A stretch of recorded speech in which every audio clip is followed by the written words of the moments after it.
வன்னியர் சாதியில் இருக்கிறவன் அழகாக இருக்கிறானா, அறிவாளியாக இருக்கிறானா, பொறுக்கிகளாகவும் பேடுகளாகவும் அயோக்கியர்களாக நீங்கள் இருந்து கொண்டிருக்கிறீர்கள். ஒவ்வொரு சேரியில் இருக்கிற தலித் இளைஞர்களும் போதப்பட்டால் இந்த நாடு தாங்காது என்பதை வன்னியர்கள் புரிந்து கொள்ள வேண்டும். காட்டு மிராண்டிகள், குடிகார நாய்கள், அயோக்கியர்கள், அணைக்கருவி விநாயகத்தில் இருக்கிற வன்னிய நாய்கள். இந்த பேச்சை கேட்டா கோபம் வருதா, ரோஷம் வருதா? ஆனா பேசக்கூடாது. பிபி மாத்திரையை போட்டுக்கிட்டாவது பொத்திக்கிட்டு உக்காந்து இருக்கணும். மீறி வாயை திறந்தா நீ சாதியவான், சாதி வரி பிடிச்சவன். பேசுறானே அவன் குறிப்பிட்டு ஒரு வன்னியரை பார்த்து பேசல, ஒட்டுமொத்த வன்னியர்களையும், எல்லா அரசியல் கட்சியில இருக்கக்கூடிய வன்னியர்களையும் பார்த்துட்டான்டா சொல்றான். முட்டா பசங்கன்னு சொல்றான்டா, முட்டா பயல்களா, நாய் என்றான். அருவருக்கத்தக்க வகையில நான் கூசுற வகையில பேசுறான்டா, நான் கூசுற வகையில பேசுறான். இந்த திராவிட மாடலுக்கு என்ன பெருமை தெரியுமா?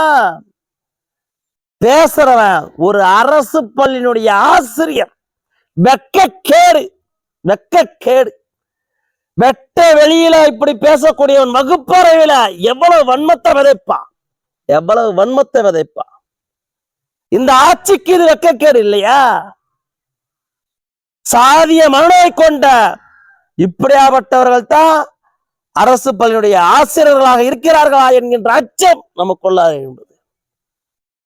பள்ளி கல்வித்துறையினுடைய அமைச்சர் திரு அன்பில் மகேஷ் பொய்யாமொழி அவர்கள் தன்னுடைய சமூக வலைதள பக்கங்கள்லாம் பெருமையா பகிர்றார். ஒரு பள்ளிக்கூட வாசல்ல அந்த ஊரின் பெயர் இருக்கிற இடத்துல ஹரிஜன காலனி இருக்கிறது என்றதை பெயிண்ட் வச்சு அழிக்கிறார். அதெல்லாம் சமூக வலைதளங்கள்ல பெருமையா பகிர்றார். இதை தன்னுடைய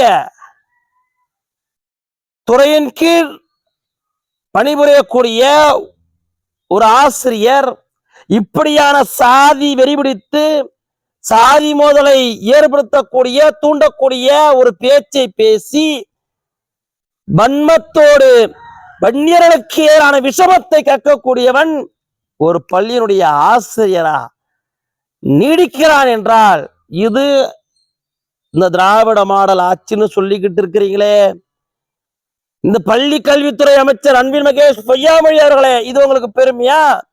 எதையும் சமூக வலைதள பக்கங்கள்ல பெருமையா பகிர முடியுமா உங்களால? இதையும் பெருமையா பகிர முடியுமா? எவ்வளவு பெரிய அச்சத்திற்கு மத்தியில வாழ வேண்டிய சூழ்நிலை இந்த வன்னியர்களுக்கு. தன் நிலை மறந்து தன்னுடைய நிலத்தை பிறரிடம் அடமான வச்சதுனால வந்தவனை மிகப்பெரிய அச்சத்திற்கு மத்தியில் வாழ்றதா இருக்கு.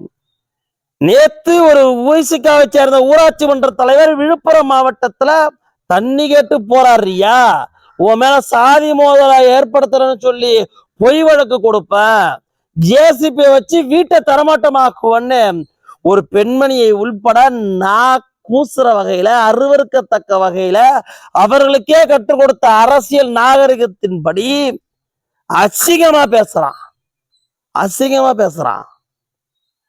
இன்னைக்கு ஒரு பள்ளிக்கூடத்தினுடைய ஆசிரியர், அரசிடம் ஊதியம் வாங்கக்கூடிய ஒரு அரசு பள்ளி ஆசிரியர், ஒரு அரசு பள்ளி ஆசிரியர் இப்படியான வன்மத்தை பரப்புறான், இப்படியான வன்மத்தை பரப்புறான். எல்லாம் எதற்காக? அண்ணல் அம்பேத்கர் அவர்களுடைய பெயரை சொல்லி பதவிக்காக பிழைப்பு நடத்தியவர்களுடைய வேஷம் கலைஞ்சிடுச்சு, பதவிக்காக வேஷம் நடத்தியவர்களுடைய வேஷம் கலைஞ்சிடுச்சு. பட்டியல் சமுதாயத்தினுடைய இளைஞர்கள் தன்னெழுச்சியா கேள்வி கேட்க ஆரம்பிக்கிறான், தன்னெழுச்சியா கேள்வி கேட்க ஆரம்பிக்கிறான். ஏன் பட்டியல் சமுதாயத்தை சேர்ந்த அவர்கள் அதிகாரத்திற்கு வரக்கூடாதா?